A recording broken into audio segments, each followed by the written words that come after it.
In this episode, the pace of 1980s motocross development, following the rules of vintage racing, just, and there are two types of people in the world.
G'day!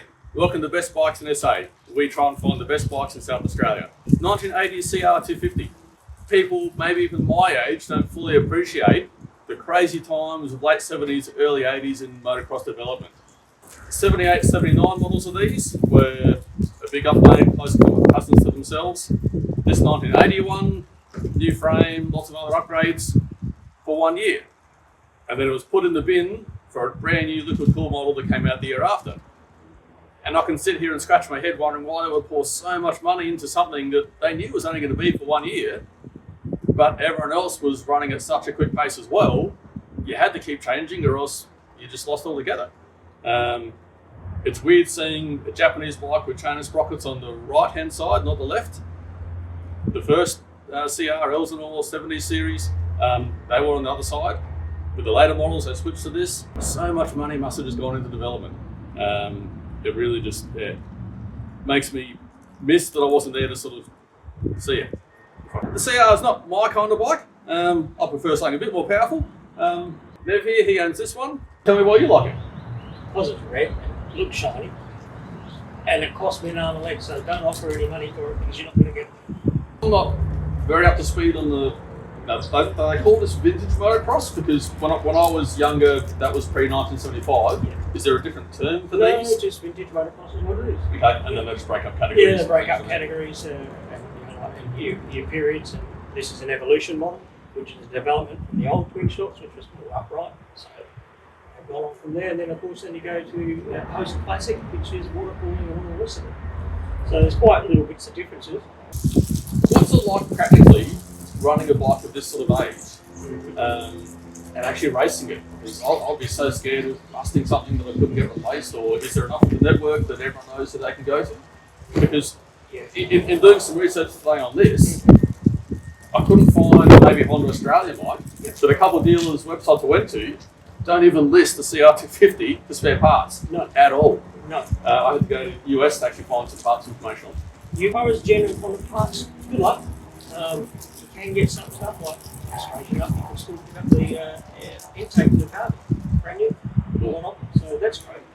You just got to get on Google and you got to be smart, ask around and just be prepared that some things people ask for are not what they're asking, and we've got to be patient and be smart. Now, you mentioned the engine mounts on this. Yeah. I'm a naughty boy. Going by the rules, we haven't raced it with this, so please take note. It now has titanium engine brackets, only because mine were elongated, so the engine was a bit sloppy in the frame. How do titanium engine plates for a 1980s CR250 exist? Well, it's funny because over in England, Wales, there's a company called SPD. I think it's Stephen Phil Depp and Engineering. That's the new name. And for years they raced these in their vintage racing, and sort of come across it online and looked at what they offered, and I went, that makes sense. I'm going to not for the brackets, but that was something after racing. That's why I benefit. But simple things like the chain roller setup, which is really brilliant. Other things like what was the seat they had there. Still kickstarters on these get pretty worn out, and we were going to do the national title and said, well, we can't have a bad kickstarter. So I seen he had one, ordered one, and it was set up like a new kickstart, which has the pin and the ball bearing and all that. So they had a clamp, and it perfect. But here, $6,500. People said I was crazy, said that at least they're going to break. So in period racing culture, are things like the wider foot pegs, which are a lot more comfy than what the size that would have had on here? Yes. The rear brake pedal, I was reading a review back in the day, and they were saying they were too small, so they were doing a mod to that. And just seeing, Well, different yes. bars and things. Like, There do is people look down on because of that, or No, is it something everyone does because they're just too uncomfortable to ride otherwise? Well, the foot pegs on these are pretty narrow, and obviously, and I just thought the way my lab is riding it for the price of these sort of foot pegs, and they fit straight on, bought it, and they're legal. You can even run 43 wheel forks on it, not upside down, but the later CRs, which you had to run. They're not standard shocks, they're wheelbase shocks. You're allowed to run the alloy swing arm as long as it's sort of period correct, and there's a lot of options. So yeah, I mean, a lot of it's smart, So except for titanium engine brackets, it's not frame, it's engine brackets. Mr. Honda said that in their book. So yeah, there's a few things you can do to them, but all within the rule book, I suppose. Yeah. Yep. Yep. Yes. Now, this was the first model CR that has a plastic fuel tank on it. Yes. Are they, once again, like, must be rare as hen's teeth to find one? Yes. Are they? That doesn't look like it's painted. No, just it's not. Stickers over the top. It's not painted. It's not painted at all. It's just a little bit of the old elbow grease cleaning it up, and of course the Honda stickers that are on it are a bit bigger. But it's pretty hard to get Honda stickers because I think now that Mr. Honda's put a patent on people reproducing a genuine one. Oh, really? Because all the vintage guys were doing it. Yeah. So for whatever reason, that sort of changed, I believe. But. So I wasn't sure, like, when it's the first of Yes, anything. it is. Yes. I didn't know if they knew the best plastic to use, or like, how that actually. I mean, they wouldn't have been thinking, making sure it's going to last 50 years, or whatever. Well, I think the key to these things is drain them, leave the cap off, put a dishcloth over it, put a rubber band holder on so I can breathe all the fumes out. That people might say it's the other way around. Leave it in there so it keeps it moist, but yeah, I don't know. That's worked for us thus far. Yep. But who knows? I never considered there'd be two trains of thoughts with that. That makes me think a bit like chain lube. Exactly right. Are yeah. you a chain lube or non-chain lube guy? I'm a chain luber. You're a chain lube guy? I've always been a chain lube guy. Okay. It's probably lucky for you that there's no fuel in it, because normally with a dirt bike I'll ask people how many kicks it'll take and then see if they can match that. Another thing where there's two trains of thoughts with a left-hand Kickstarter, you get off, you still kick it on the right-hand side, correct? That's just wrong. I've heard that. We've got two legs. But Roger DaCosta used to kick it like that. Not on the Suzuki's, on his old whatever he's riding before that. I forget now.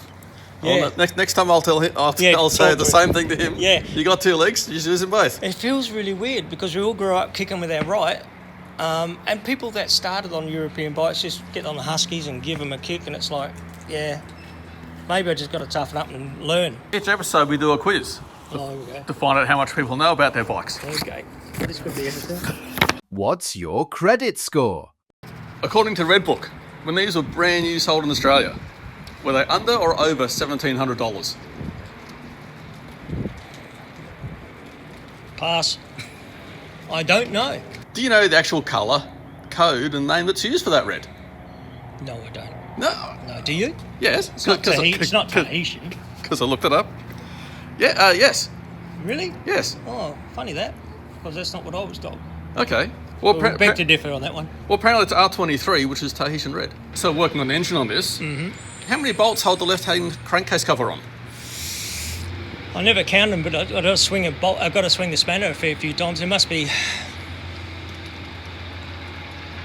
well, I'd say between 8 and 10. I'm Well, close, aren't I? that's three possible answers. I need one. Okay, we'll say 9. Okay. Is that right? You'll have to watch the episode to find out. Now, speaking of different model names and tags, Yes. the Elsinore was a name given to, particularly the early ones. On the USA parts side, because I couldn't find anything here, Yep. what year was Elsinore actually used up until? I reckon it went up to 82. Lastly, Honda, famous Japanese brand. These were made Not just in Japan though. No, they weren't. They were manufactured in America, Yes. or at least assembled. Yeah. Yeah. So yes, it's. I don't know why, because America had some pretty poor manufacturing things with their cars sometimes. But I hope that it didn't rub off on the bikes too much. You got 4 out of 5 right. That's like getting approved for a loan, just not as much as you wanted. So to sum up the CR before the rubbish truck backs over us in a little backyard that we're sitting in doing this. When a bike has only been around for 1 year, it's pretty easy for there not to be a lot of competition for it. But having said that, this is hardly some scrapyard sort of piece together either. So definitely think it's fair to say it's the best in SA.